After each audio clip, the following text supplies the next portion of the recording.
Hey everyone, it's Coach Rick, and these N95 masks are spectacular for preventing the healthcare workers and first responders and essential workers from getting COVID. But they do help in the case of this helps too, the regular surgical masks. So the combination is making the surge in the United States quiet down. So please maintain this and social distancing and washing your hands and not touching your face. But the reason I'm talking about this is because it is now allergy season. Now, this doesn't help with preventing allergies. This might help with decreasing you absorbing allergies, but you'd have to wear this all day long. And for most people who have allergies in the morning, it's because of a couple hours of morning sleep when the pollen or the allergens are starting to blossom from your garden, from the trees surrounding. So that's when you usually see this bloom occur, in addition to sometimes as you kick up stuff. But this is a list of the size for your allergens. They fall into, so this is small to large, and small is still small. This is where most viral particles exist. This is where most allergens and cat dander exist. So if you wear the N95 mask, you definitely are protected against anything up here. But the problem is wearing that mask is suffocating. And then if you've seen the New York pictures, sometimes if you wear it for a prolonged amount of time, it starts to wear away and cause a callus, in addition to facial deformity. And it is claustrophobic. But my suggestion is, hopefully, knock on wood, you haven't been exposed to COVID. But if you have the potential for having postnasal drip, sinus headache, sore throat, and cough because of allergens, and then you happen to be in an area where it's going to surge, and it will hopefully not surge too high, but it will probably surge. I mean, as long as you flatten the curve, which is what Illinois has done, you also postpone the curve. So sooner or later, I think that we're going to have a little bit of a peak, but if our hospital systems and our healthcare workers are adapted now, I think we are, we should be able to handle the surge that happens in the hospital and save more lives. So my suggestion is that you take care of your allergies now, and you continue until at least mid to late June, when most of the late spring, early summer allergens are decreased. So how do you do that? Number one, you wet dust, meaning you spray and then you wipe furniture, so you can contract the dust particles, dust mites. I don't like those Swiffers. I think they do magnetically hold on to the dust particles, but I think it will also microscopically let go. Now, it can be made an argument that when you spray down something with something like N-Dust, you will probably get your water or wax particles on top of your allergen and wipe it up with a cloth. But you probably, as you spray, you're probably spreading a little. I just think the N-Dust is better, and plus it makes your furniture look nice. So I would wet dust twice a week. I'd also vacuum with a HEPA filter vacuum twice a week, and I'd also change your central air filter to be Filter Creek high. There are allergen filters that you can use for your central air. There's regular filters. The allergen filters are a little more expensive. You can get them at Home Depot, but I think they do a better job without overly stressing your airflow. And then the other things you can do are these. This is, those of you who do rinse out your nose, you'll know how good it is to prevent infection.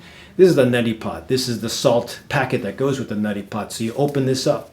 You put it in here, then you put water in. You have to use bottled water because I do believe that some water, like Bartlett water, it has chemicals in it because of the trash dump we have in Bartlett. And so I'd be careful about using regular water from the tap.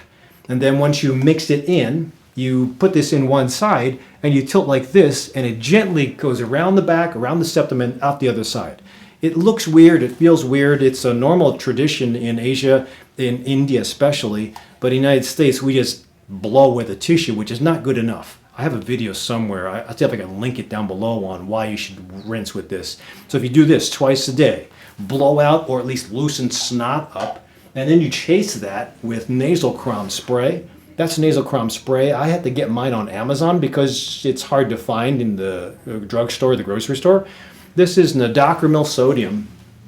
It used to be called Kella, which is a great plant. And Kella, if you take the active ingredient Kellin and you put it in a moisture or oil form, it comes out to this. spraying this twice a day after your neti saline, or if you want a cowboy, just get water in your nose and you rinse out the snot. That would be great for decreasing mast cell. So this is how it works. If you have allergies and itchy eyes, oh, this is definitely not when you want to scratch your eyes, because if you didn't wash your hands or get exposed to COVID, you're going to scratch your eyes and transfer to the mucous membrane. So another reason to be taking care of your allergies now. So if you get exposed to the allergen, and then the body realizes that the allergen is now entered into the respiratory tract and into the bloodstream, it'll send out mast cells, and the mast cells, these little cells, they'll come and engulf the allergen, and then they'll explode to call in more antibodies and white blood cells.